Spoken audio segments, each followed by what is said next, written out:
Good morning. Today we will be exploring the user's interface of a spreadsheet application, the MS Excel. Let's begin by opening the MS Excel application found on the taskbar.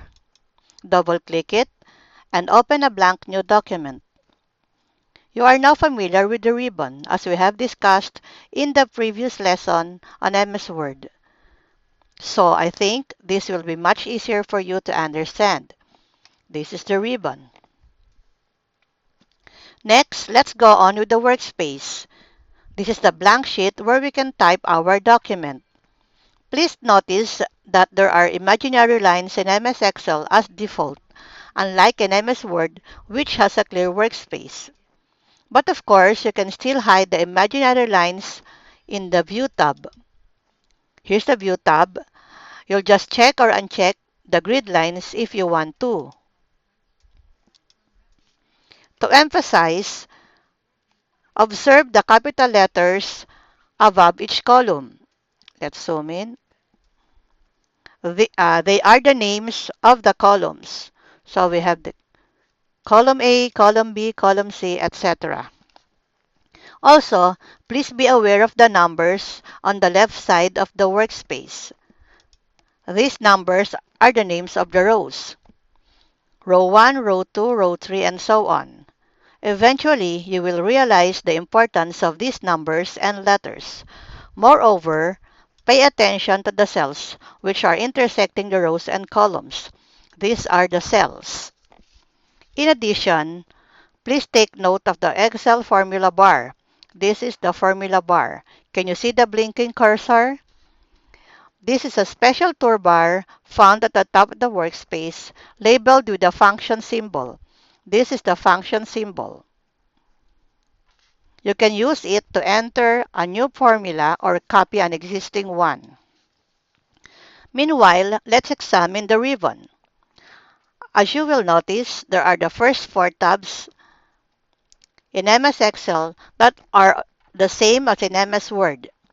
We have the file, the home, the insert, and the page layout, as well as the three last tabs, which are the review, view, and the help tab.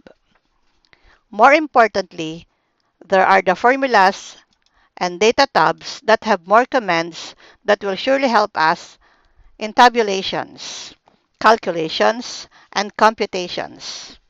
Comparatively, in the File tab, the commands in MS Word and MS Excel are almost the same.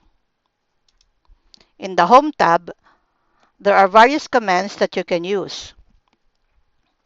We have the Home tab, we have the conditional formatting,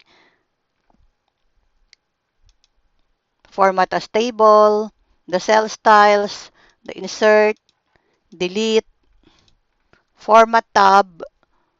We also have the auto sum and others. As we hover over the commands, you will infer the functions of the icons. Just try to explore and browse each command. So that's it.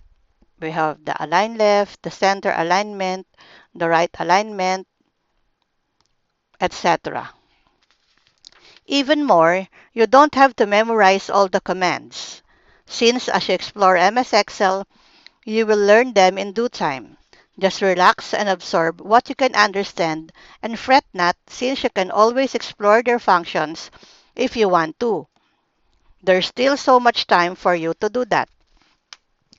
Now we will go to the Insert tab. We can also insert equations for your mathematics subjects. These are the equations.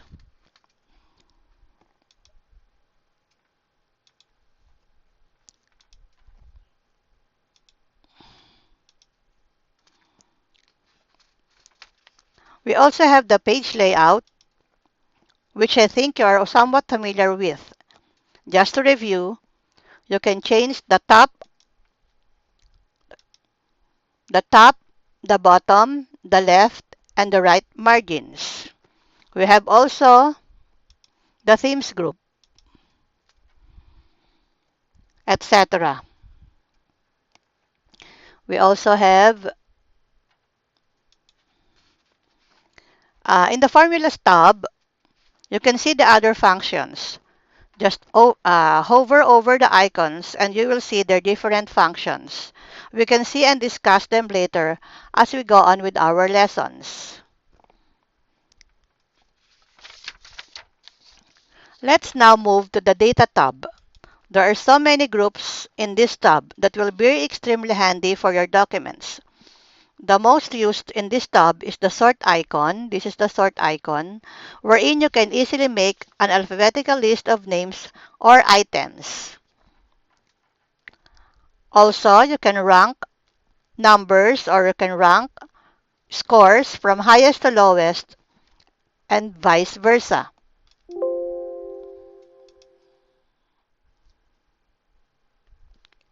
That's it. Worry not because we will do some exercises in our next lessons. This is just an introduction. Once more, we have the Review tab. You have here the Protect group where you can put a password on your sheet or for the whole workbook so that nobody can change the formulas by mistake. Then, let's explore the View tab. In the Window group, you can click the drop-down arrow in the Freeze panes to know its icons. We also have the Automate tab and its icons clearly labeled for their functions. And then the Help tab. Lastly, let's go to the left bottom of the workspace, wherein you can see Sheet 1. If you right-click, you can see the other functions that you can set in the sheet. We have the Insert, the Delete, the Rename, the Move or Copy, Protect Sheet, etc. Similarly, you will see the plus sign, here's the plus sign, beside the Sheet 1. If we click this plus sign, an additional sheet will appear, and so on. If you want to adjust the view of your document, just zoom in and zoom out using the adjustments found on the right bottom of the workspace. As a final point, there's so much more to explore in MS Excel, and a very short time is not enough to discuss. All those commands. Just relax because as we go on, you will learn more commands in this spreadsheet application, and you will find out the convenience and importance of knowing these commands. Just explore, explore, and explore. Thank you for watching.